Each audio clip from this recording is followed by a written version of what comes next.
Podemos assentar, irmãos, em nome de Jesus. Glória a Deus. Não tem como passar lá, não?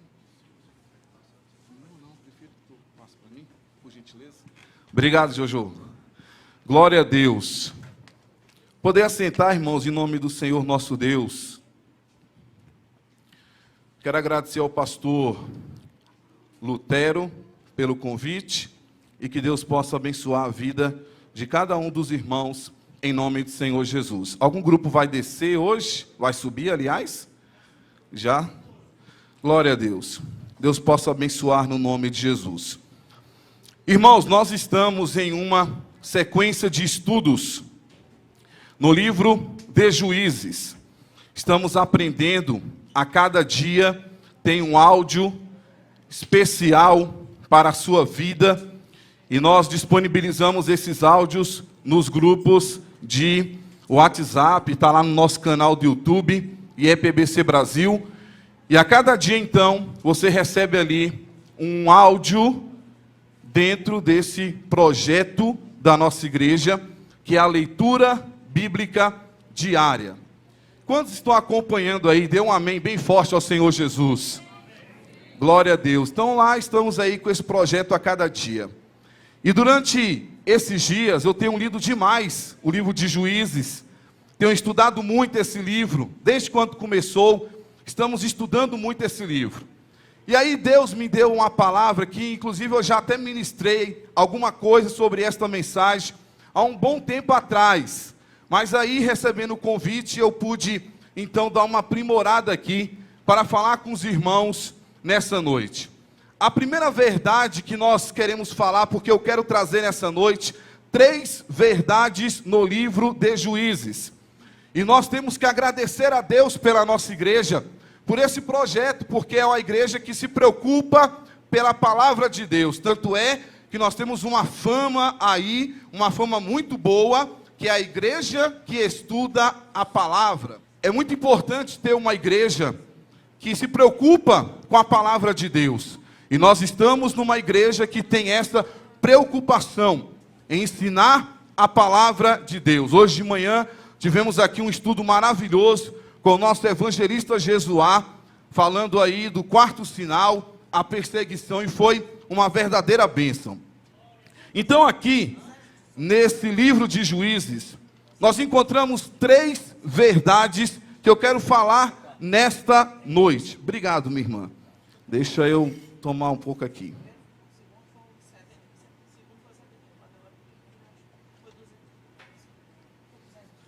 Então nós vemos 3 verdades aqui no livro de Juízes.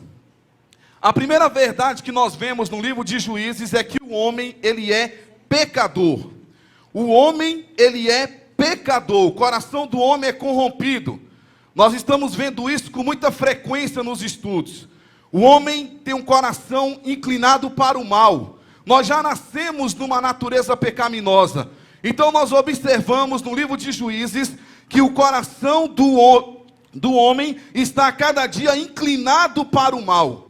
As pessoas, nós observamos nos estudos que o povo de Israel deixava de servir a Deus, aí Deus simplesmente colocava uma punição em cima desse povo, colocava uma opressão em cima desse povo, aí o povo lembrava de Deus, clamava a Deus, buscava ao Senhor, aí Deus então levantava um juiz, o povo ficava em paz, ora 40 anos, ora 80 anos, ora 23 anos, 22 anos, dependendo do juiz, o povo ficava em paz, mas depois o povo voltava e caía para o mal. E nós vemos isso no livro de Juízes, que o povo é inclinado para o mal. O povo tem a tendência de fazer o mal. Aí nós vemos aqui no primeiro texto, queria que o Jojo colocasse para mim, por gentileza. Naqueles dias não havia rei em Israel, porém cada um fazia o que parecia reto aos seus olhos. Não tinha nenhuma lei, não tinha nenhuma proibição. O que cada um quisesse fazer, fazia. E a Bíblia diz que isto acontecia com frequência. Nós observamos que nós tivemos aí pelo menos 12 juízes ali em Israel. Otiniel foi o primeiro, Eude o segundo, Sangal o terceiro, Débora, Gideão, Tola, Jair. Jair você vai ouvir amanhã na leitura bíblica diária. Na terça-feira, se Deus permitir, vamos conversar sobre Jefité. Aí nós tivemos Ibizã, Elon, Abidom e Sansão. Esses homens e mulheres eram levantados por Deus para poder fazer uma grande obra e tentar trazer o povo à presença de Deus. Mas aí o próximo texto, Jojo, por gentileza. Mas aí o próximo texto irá nos dizer que então fizeram os filhos de Israel o que parecia mal aos olhos do Senhor e serviram aos Baalins. Todo tipo de Baal tinha naquele local. Baal para todo gosto. Tinha Baal Astarote, tinha o próprio Astarote, tinha ali deuses da Síria, deus de Amon, deus de Moabe, deus dos filisteus. E eles adoravam esses deuses. Eles dormiam cristão e acordavam, vou adorar Baalaim hoje. Eles dormiam cristão, hoje eu vou adorar Astarote. Dormiam cristão e hoje eu vou adorar os deuses de Amon, os deuses da Síria. E assim continuava. Então esse povo, eles tinham uma inclinação para o mal, uma inclinação para o pecado. Próximo texto, por gentileza. O próximo texto diz: porém, sucedia que, falecendo o juiz, tornavam-se e se corrompiam mais do que seus pais, andando após outros deuses, servindo e encurvando-se a ele, nada deixavam das suas obras, nem do seu próprio caminho. Próximo slide, por gentileza. Juízes 13:1. Diz assim: os filhos de Israel tornaram a fazer o que parecia mal aos olhos do Senhor, e o Senhor os entregou na mão dos filisteus por 40 anos. Pode voltar aqui, Jojo, por gentileza. Então, irmãos, havia esse grande problema no povo de Juízes. 2 pontos importantes temos aqui nessa primeira verdade. O homem não tem condições de salvar-se a si mesmo. Essa é a primeira verdade. O homem não tem condições de salvar-se a si mesmo. O homem não pode, pelas suas próprias forças, pelos seus próprios desejos, se aproximar de Deus. A tendência da natureza é se afastar de Deus. Domingo passado, quando terminou o culto, eu me deparei com um rapaz que estava na porta aí da igreja, pedindo uma ajuda, e a gente observava a situação em que ele estava. O homem, ele não consegue sair disso. A tendência é ir para o mal, porque o pecado é algo que alimenta o prazer dele. O pecado na vida dessas pessoas é algo bom, é algo gostoso. Então as pessoas não conseguem voltar, porque a pecaminosidade está enraizada em sua vida, e ele precisa da graça de Deus, do poder de Deus, da unção de Deus, da unção do Senhor, para que possa voltar novamente para Deus. Então a primeira verdade é que esse povo estava inclinado para o pecado, inclinado para o mal, estava enraizado no mal. Então, irmãos, o homem, ele está destituído da glória de Deus. É só olhar em nossa volta, é só olhar como estamos vivendo atualmente. Nós vemos a iniquidade de forma muito grande. Sexta-feira entrou no meu trabalho um rapaz todo estourado, haviam batido nele, estava com a cara toda estourada, ele muito machucado, e tem um produto que eu vendo lá que não é para feridas, é para hematoma, é para colocar na parte externa, não é para colocar em ferida aberta. E ele ali, de uma forma muito assustada, abriu o produto, colocou assim na mão e passou no rosto. Não pode fazer aquilo. E ele começou a sentir muita dor, estava todo estourado. Tanto é que as pessoas, a polícia foi lá para ver se consegue pegar as imagens, para ver mais ou menos o que está acontecendo. E nós observamos que ele não consegue sair daquilo, porque é o mal que está enraizado na vida dele. Ele não consegue deixar, por exemplo, entrar dentro da igreja, a não ser que haja um mover muito grande da parte de Deus, que alguém possa ser usado por Deus para trazer essas pessoas para a igreja. Por conta própria, por força própria, não tem força, não consegue, não avança, porque é algo muito terrível. Então, quando nós analisamos esse texto de Juízes, quando nós vemos toda esta situação, esse contexto de Juízes, nós observamos que o homem precisa urgentemente de Deus. E como o livro de Juízes é algo atual, nós observamos que também hoje o homem precisa urgentemente de Deus, para que o nome do Senhor possa ser glorificado e exaltado. A segunda verdade que nós vemos no livro de Juízes é que Deus levanta homens e mulheres para anunciar a palavra de salvação a este povo. Deus simplesmente olha para esse estado caótico, e Deus olha e escuta o clamor. Deus, ele se sensibiliza com o clamor do seu povo. Quando nós oramos é uma coisa, quando nós clamamos é outra coisa. O clamor vai além da oração. Quando eu clamo, quando eu rasgo o meu coração, quando eu rasgo a minha vida diante de Deus, aí Deus começa a ouvir. Então esse povo clamava, Deus olhava, via o povo sofrendo, e Deus então começava a agir. E na ótica humana, quem Deus que tinha que usar? Quem é que Deus tinha que escolher? Quem é que Deus tinha que chamar para poder fazer uma grande obra? E aí nós vemos que a segunda verdade, Deus ama usar as coisas pequenas. Deus tem preferência pelas coisas pequenas. Coloca por gentileza, Jojo, o próximo texto, 1 Coríntios, por gentileza. Mas Deus escolheu as coisas loucas deste mundo para confundir as sábias, e Deus escolheu as coisas fracas deste mundo para confundir as fortes. E Deus escolheu as coisas vis deste mundo, e as desprezíveis, e as que não são, para aniquilar as que são, para que nenhuma carne se glorie perante Ele. Pode voltar para mim, Jojo. Então Deus, ele prefere, ele gosta de usar as coisas pequenas. Aí diante de uma situação complicada, Deus levanta um homem chamado Eude. Quem antes aqui da leitura bíblica diária já tinha ouvido, por exemplo, um estudo bíblico sobre Eude, uma pregação sobre Eude, um congresso que mencionava o nome de Eude, congresso de homens, por exemplo. Vamos fazer um congresso de homens e o personagem principal vai ser Eude. Eude, irmãos, quase ninguém falava em Eude.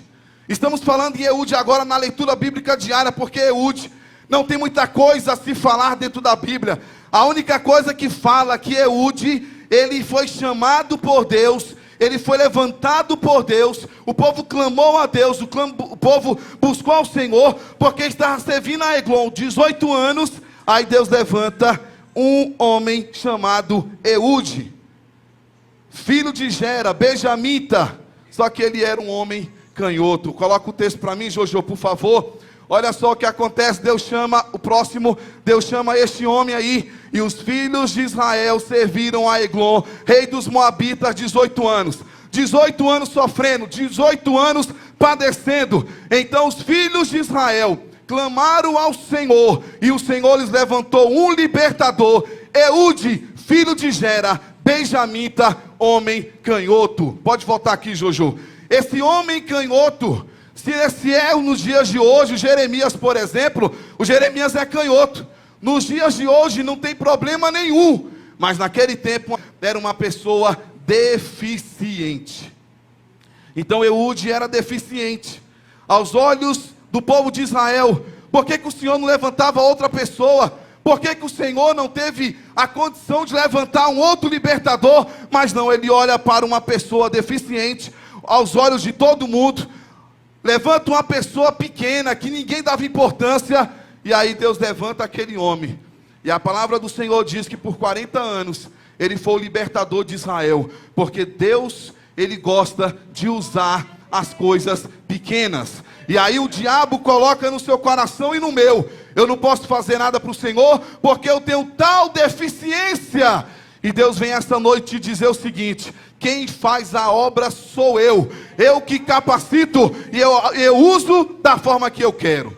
Aí Deus resolve levantar um outro libertador, chamado Sangar. Próximo texto, Jojo, por gentileza. Aí Deus resolve levantar Sangar, filho de Anate, que feriu 600 homens dos filisteus com uma guilhada de bois, e também ele libertou Israel. Guilhada de bois. Coloca o próximo texto, a próxima figura. Era isso aí que Sangar tinha nas mãos. A única coisa que a Bíblia diz sobre esse homem é isso aí: que ele, com esse instrumento, com essa vara, ele matou 600 filisteus e nada mais. Nós não sabemos nem de qual tribo ele era. Nós não sabemos nem quantos anos ele reinou sobre Israel. Não sabemos nada sobre Sangar. A única coisa que temos em Sangar é isto aí. Pode voltar aqui, Jojo. Então ele levanta Eude, ele levanta Sangar. Um homem que tinha apenas uma vara na mão, e com essa vara ele conseguia afastar os bois, mas no momento de crise, ele usa para poder guerrear, para poder lutar, e com essa vara ele consegue matar 600 filisteus. A única coisa que temos é isso. Por que Deus não levantou um homem com mais fama, um homem mais influente no meio do povo? É porque Deus gosta de usar aquelas pessoas que ninguém dá nada, que ninguém olha, que ninguém percebe. Deus levanta lá no canto, e as pessoas começam a fazer a obra, e Deus começa a usar, e o nome do Senhor é glorificado e exaltado. Deus levanta um outro homem, coloca por gentileza. Deus levanta um outro homem chamado Jefité. Vamos estudar ele a partir da próxima terça-feira. E era então Jefité o Gileadita, valente e valoroso, porém filho de uma prostituta. Mas Gileade gerara a Jefité. Como será que era a infância desse menino aí? Era o filho da prostituta. Todo mundo olhava e falava isso. Ele, tanto é que ele foi expulso da sua cidade pelos seus meios irmãos. Vamos estudar a partir de terça-feira sobre ele. E Deus levanta ele. Porque Deus não quer saber quem é a sua família, quem foi seu pai, quem foi sua mãe, quem foi seu avô, quem foi sua avó, o que fez, o que não fez. Deus te levanta, te capacita, e o nome dele é glorificado na sua vida. Então observa como é que Deus trabalha. Ele levanta um que só tem uma vara na mão, ele levanta o outro que é considerado deficiente, ele levanta o outro que tem apenas um nome, mas um nome não muito agradável, uma descendência, uma família, uma linhagem complicada. E Deus vai levantando esses homens. O próximo texto, por gentileza. O próximo texto, por gentileza. Então os filhos de Israel clamaram ao Senhor, porquanto Jabim tinha 900 carros de ferro, e por 20 anos oprimia os filhos de Israel violentamente. Olha o versículo 4. E Débora, mulher profetisa, mulher de Lapidote, julgava a Israel naquele tempo. Pode voltar, Jojo. Julgava a Israel naquele tempo. Numa sociedade machista, Deus levanta uma mulher para poder ser juíza em Israel. Quando eu era pastor lá na cidade ocidental, na nossa igreja lá na cidade ocidental, uma irmã foi a São Paulo visitar alguns amigos, e ela falou assim: pastor Heber, me dá uma carta para quando eu for lá na igreja, eu mostrar que eu sou da Brasil para Cristo. Falei, sem problema, fiz uma carta bonita para ela, e ela foi. Quando ela voltou de viagem, ela falou: ei, minha irmã, como é que foi lá? Olha, pastor, foi uma bênção lá a viagem, mas eu fui numa igreja, e aí me apresentaram, a irmã está aqui, lá da cidade ocidental, é do Brasil para Cristo. E quando ela foi subir ao púlpito, o pastor pegou e fechou uma portinha assim, e falou assim: aqui a irmã não sobe, se a irmã quiser, a irmã fala aqui embaixo.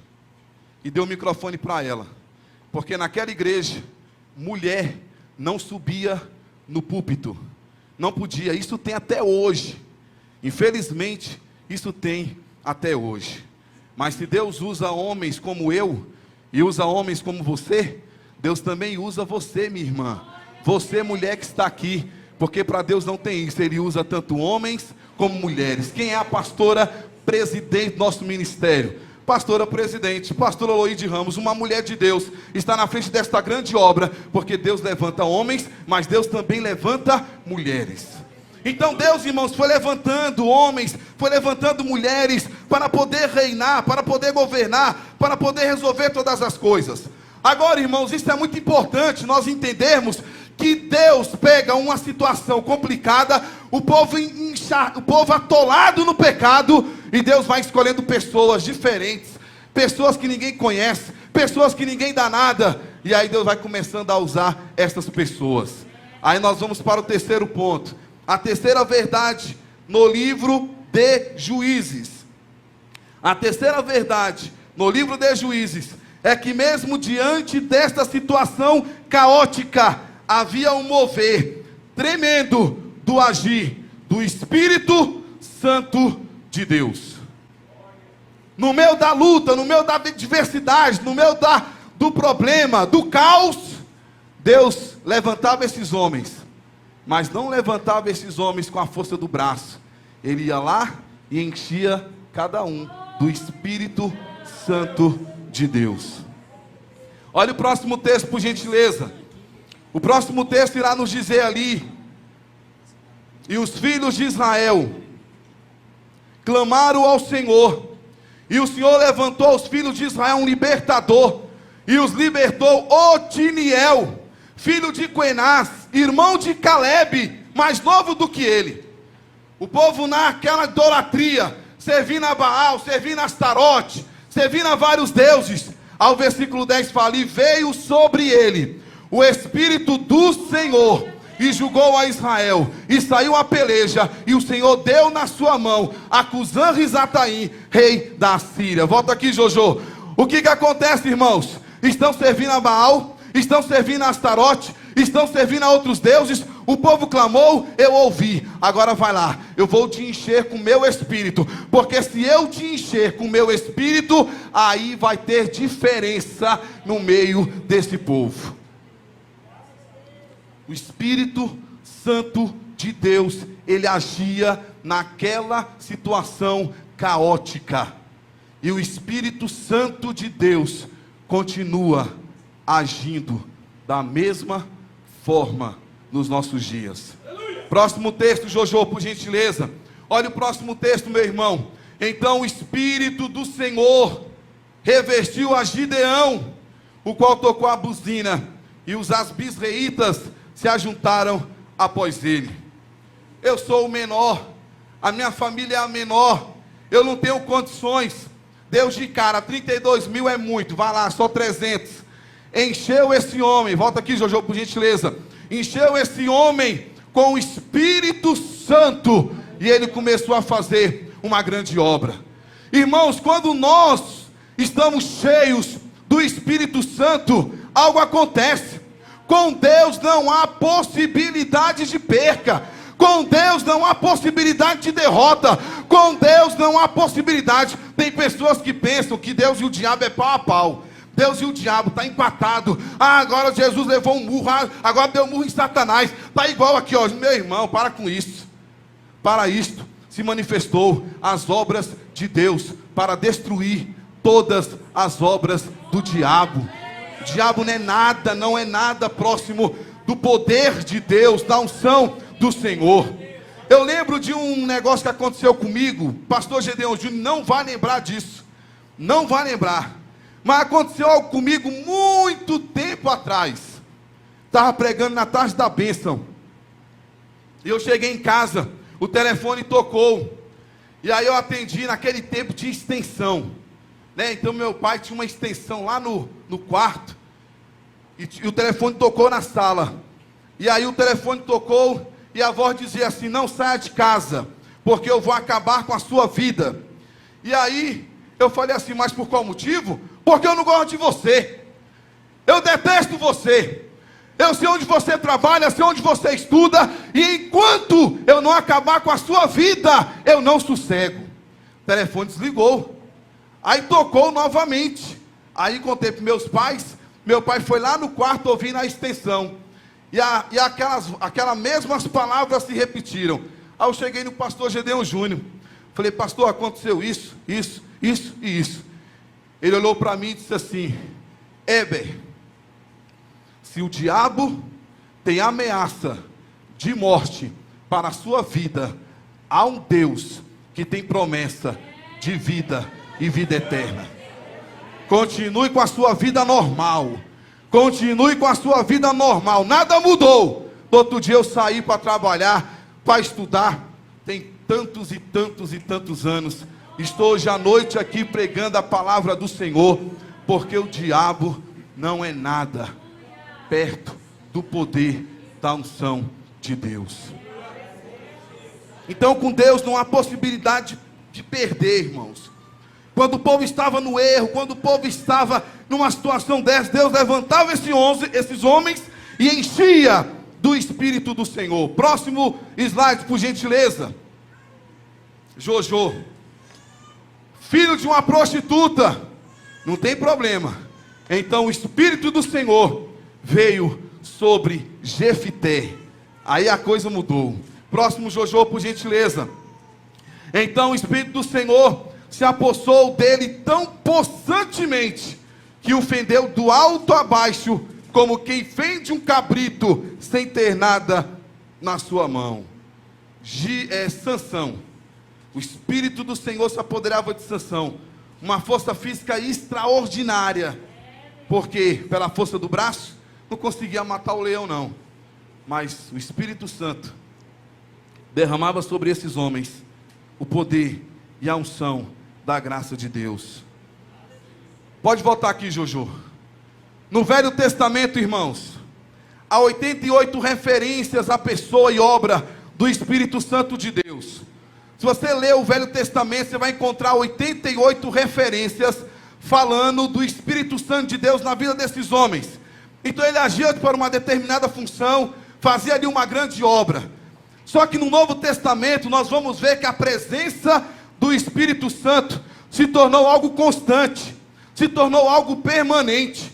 Então você que está me assistindo aqui em casa, você que está aqui, está em casa, está me assistindo, está ouvindo esta palavra, você pode pensar assim: meu Deus, que situação terrível. A cada dia a violência está pior. Semana passada eu vi uma reportagem de uma mãe que falou assim para o filho: larga o celular e vai lavar a louça. O menino foi lá, pegou a arma do pai, deu um tiro na mãe. O pai estava chegando da rua, tinha comprado remédio para a mãe, porque estava com dor de dente. O pai chega, dá um tiro no pai. Aliás, aponta a arma para o pai. A criancinha, o irmãozinho de 7 anos, vai tentar abraçar o pai. Ele atira no irmão e dias depois o pai morre. Matou o pai, matou a mãe, matou o irmão.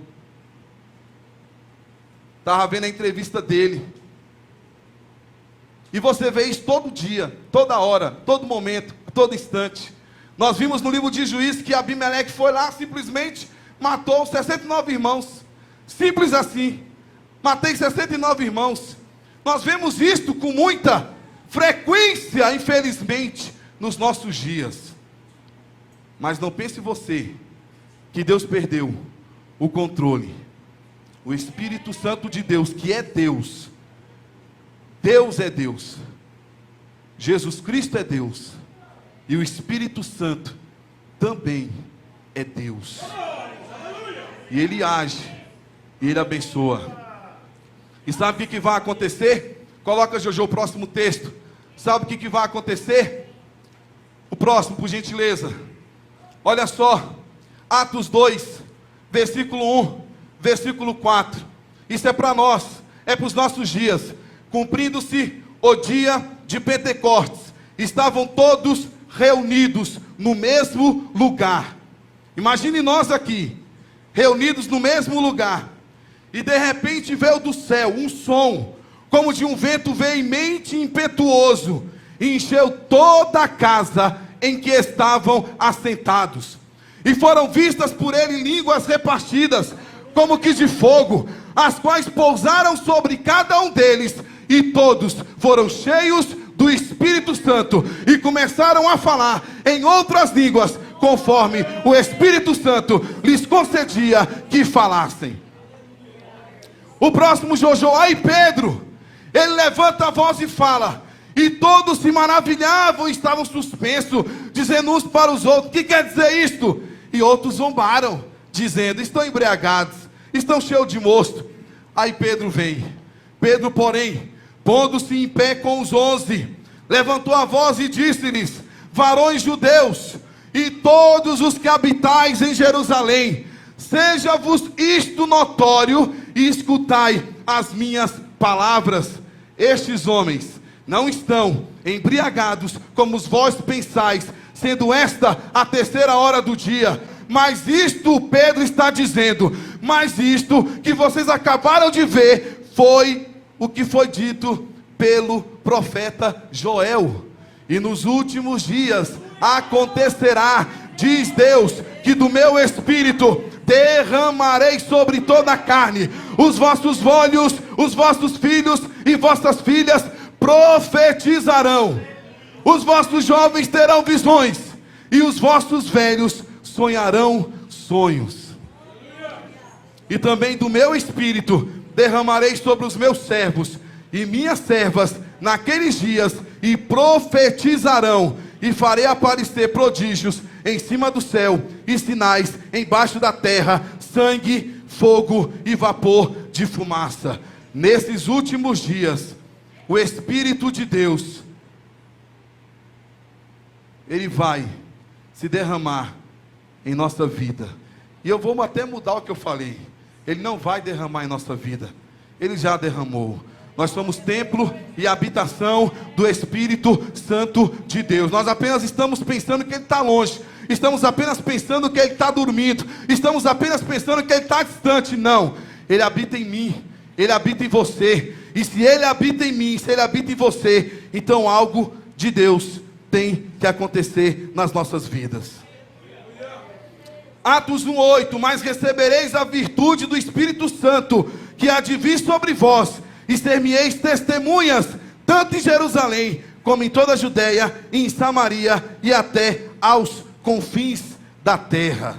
Olha o que diz, irmãos, aqui em Lucas 1:15, porque será grande diante do Senhor, e não beberá vinho, nem bebida forte, e será cheio do Espírito Santo, já desde o ventre. Então, desde o ventre, João Batista já foi cheio do Espírito Santo de Deus. Não adianta eu ficar pensando que tudo está perdido. Não, eu tenho o Espírito Santo de Deus na minha vida. Então, se eu tenho o Espírito Santo de Deus na minha vida, então onde eu estiver, algo diferente irá acontecer. Porque o Espírito que eu tenho não é de Buda, o Espírito que eu tenho não é de Maomé, o Espírito que eu tenho não é de Confúcio, o Espírito que eu tenho não é de Allan Kardec. O Espírito que eu tenho é de Deus, que é Deus, e Ele está em nossa vida. Irmãos, quando os 2 discípulos estavam ali recebendo a missão, o Senhor falou para eles em Mateus 10:20, o Senhor falou, porque não sois vós quem falará, mas o Espírito de vosso Pai é quem fala em vós. O Espírito de vosso Pai é quem fala em vós. Não era Gideão, não era Sansão, não era Jefité, não era Eude, não era Sangar, não foi Débora. Deus foi enchendo cada um com o Espírito Santo de Deus.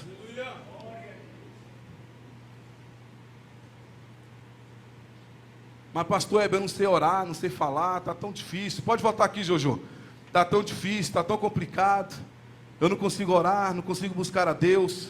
Eu estou tão desanimado, estou tão fraco, estou tão desesperançoso. Eu fico ouvindo o livro de Juízes, estou acompanhando. Que situação terrível.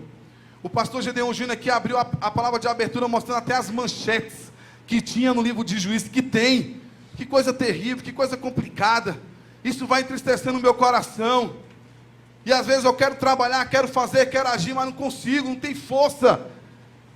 E o Espírito de Deus é tão bom, é tão maravilhoso, que Ele fala aqui, Romanos 8:26, e da mesma maneira também, o Espírito ajuda as nossas fraquezas, porque não sabemos o que havemos de pedir como convém, mas o mesmo Espírito intercede por nós com gemidos inexprimíveis.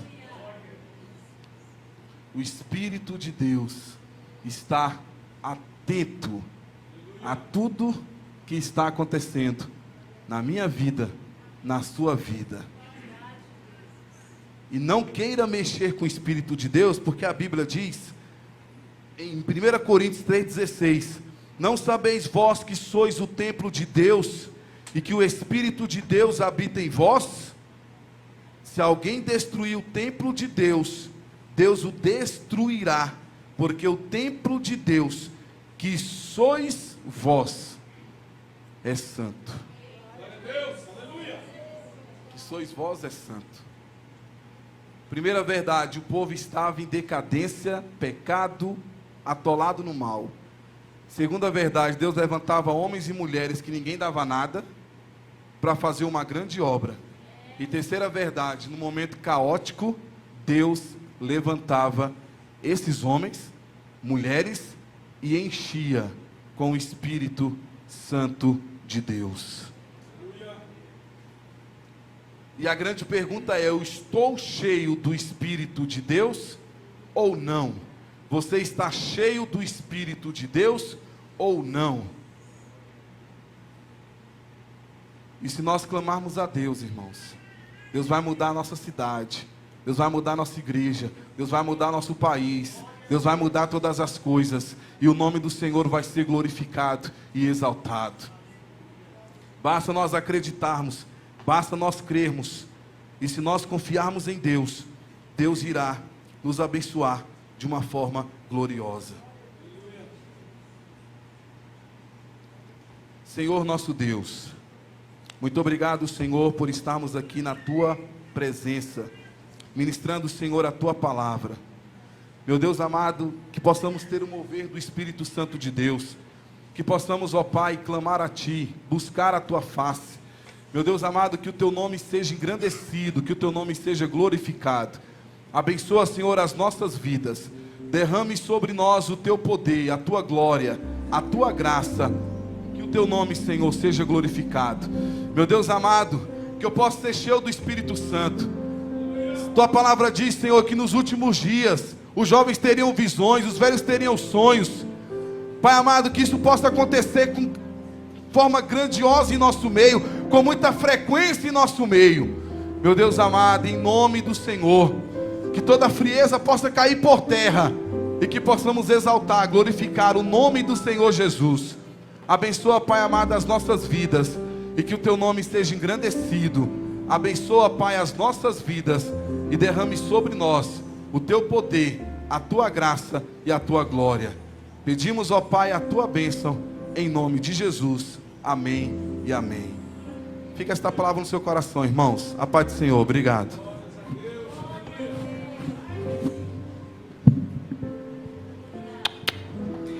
Eu quero ser Senhor amado,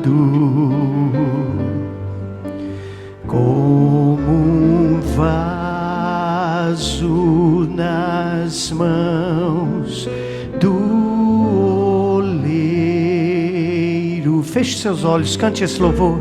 Quebra minha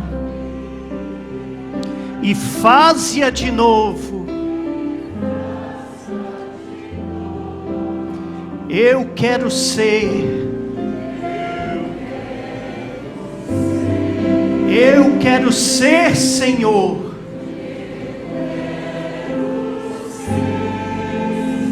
um vaso novo.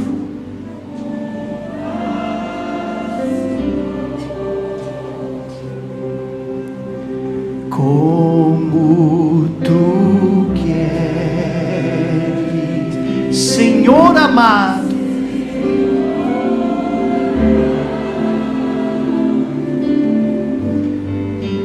ter um vaso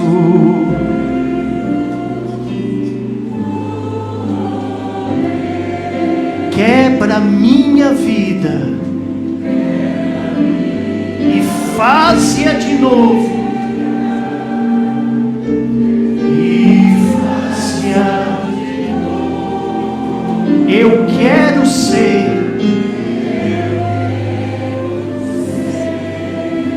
eu quero ser, Senhor,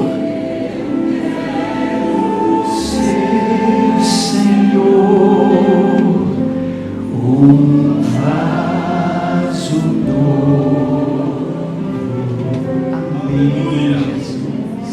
Glória a Deus.